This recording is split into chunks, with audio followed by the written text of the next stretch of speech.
সিলেটের কানাইঘাটে নিখোঁজের 7 দিন পর শিশু মুনতাহা আক্তার জেরিনের লাশ উদ্ধার করেছে পুলিশ। এই ঘটনায় শিশু মুনতাহার গৃহশিক্ষিকা শামীমা বেগম মার্জিয়া, তার মা আলিফ জান বিবি ও নানি কুতুব জান বিবিকে গ্রেফতার করেছে পুলিশ। রোববার 10 নভেম্বর ভোরে মাটিতে পুঁতে ফেলা লাশ তুলে মুনতাহার চাচার বাড়ির পুকুরে ফেলার সময় হাতে নাতে গৃহশিক্ষিকার মাকে আটক করেন স্থানীয়রা। এ সময় গলায় রশি পেঁচানো অবস্থায় মুনতাহার লাশ দেখতে পান স্বজনরা। মুনতাহা আক্তার জেরিন উপজেলা সদর ইউনিয়নের বীরদর গ্রামের ভাদিরিফোথ গ্রামের শামীম আহমদের মেয়ে। গ্রেফতারকৃত 3 জনই মুনতাহার প্রতিবেশী। স্থানীয়রা জানান, শনিবার 9 নভেম্বর রাতে সন্দেহজনকভাবে জিজ্ঞাসাবাদের জন্য শিশু মুনতাহার গৃহশিক্ষিকা শামীমা বেগম মার্জিয়াকে থানায় নেয় পুলিশ। এ সময় তার আচরণ সন্দেহজনক মনে হলে মার্জিয়ার বাড়িতে মুনতাহার সন্ধানে তল্লাশি চালান স্থানীয়রা। রাত 3:30টার দিকে মার্জিয়ার বাড়ির আশেপাশে তল্লাশি চালানোর এক পর্যায়ে মার্জিয়ার মা আলিফ জান বিবিকে অন্ধকারের মধ্যে রাস্তা পার হতে দেখেন। এই সময় তাকে আটকাতে চাইলে তিনি দৌড়ে পালানোর চেষ্টা করেন। এ সময় স্থানীয়রা কাদামাটি মাখা মুনতাহার লাশ দেখতে পান। পরে মার্জিয়ার মাকে আটক করে পুলিশের সোপর্দ করেন স্থানীয়রা। কানাইঘাট সদর ইউনিয়ন পরিষদের চেয়ারম্যান আফসার উদ্দিন আহমদ বলেন, মুনতাহার নিখোঁজের পর থেকে পুলিশ আন্তরিকভাবে চেষ্টা করছিল, কিন্তু কোনো ক্লু পাচ্ছিল না। শনিবার স্থানীয় সাংবাদিকরা ঘটনাস্থলে গেলে মার্জিয়ার আচরণ সন্দেহজনক মনে হয়। পরে রাতে পুলিশ তাকে জিজ্ঞাসাবাদের জন্য থানায় নিয়ে যায়। এরপর স্থানীয় ইউপি সদস্যকে মার্জিয়ার বাড়ির আশেপাশে মাটি খোঁড়া আছে কিনা খোঁজ নিতে বলেন। তিনি বলেন, মুনতাহার স্বজন সহ স্থানীয়রা রোববার রাতভর মাটি খোঁড়া কোনো জায়গা আছে কিনা খুঁজতে থাকেন। ফজরের আজানের আগ মুহূর্তে মার্জিয়ার মা আলিফ জান বিবিকে হঠাৎ অন্ধকারের মধ্যে রাস্তা পার হতে দেখেন। এ সময় তিনি দৌড়ে পালানোর চেষ্টা করলে স্থানীয়রা তাকে আটক করেন। পরে কাদামাটি মাখা মুনতাহার লাশ দেখতে পান। আটকের পর তিনি জানান, লাশ প্রথমে মাটিতে পুঁতে ফেলা হয়েছিল।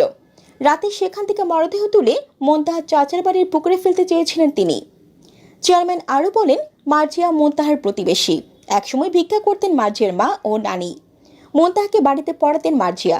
মার্জিয়াকে তার স্বামী ছেড়ে চলে গেছেন। ফলে বাড়ির বাইরে গেলে মুনতাহাকে সঙ্গে নিতেন মার্জিয়া। সবাই তাকে বিশ্বাসও করতেন। কী কারণে তাকে হত্যা করা হয়েছে তা জানা যায়নি, তবে সম্প্রতি মার্জিয়ার পরিবারের সঙ্গে তাদের বিরোধ চলছিল বলে জানতে পেরেছি।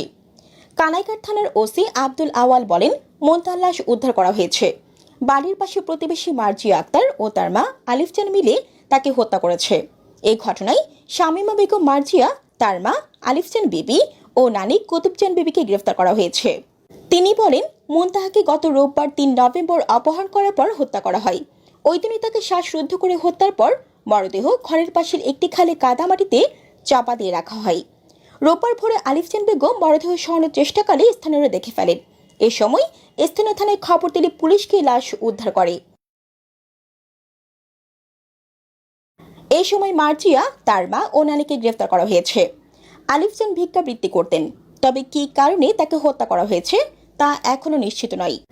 ওসি আব্দুল আওয়াল আরও বলেন, শনিবার 10 নভেম্বর রাত 12টার দিকে মার্জিয়াকে আটক করে থানায় নেওয়া হয়। তাকে জিজ্ঞাসাবাদ করলেও কোনো তথ্য উদ্ঘাটন করা যায়নি, বরং সহজভাবে হেসে এসে উত্তর দেয়।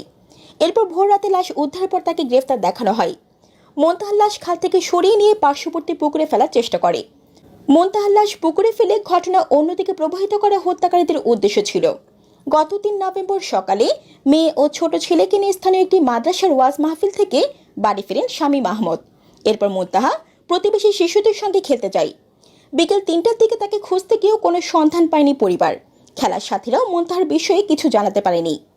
সেই সময় ছোট্ট শিশু মুনতাহার সন্ধান দাতাদের জন্য দেশ বিদেশ থেকে পুরস্কার ঘোষণা করেছিলেন অনেকেই। মুনতাহার সন্ধান এবং অপহরণকারীকে ধরিয়ে দিতে পারলে 1 লাখ টাকা পুরস্কার ঘোষণা করেছেন কয়েকজন প্রবাসী। সামাজিক যোগাযোগ মাধ্যম ফেসবুকে তারা এই ঘোষণা দেন। এছাড়া ফারমিস আক্তার নামে সিলেটের এক নারী সমাজকর্মী মুনতাহার সন্ধানদাতার জন্য একটি স্বর্ণের চেইন পুরস্কার ঘোষণা করেছিলেন।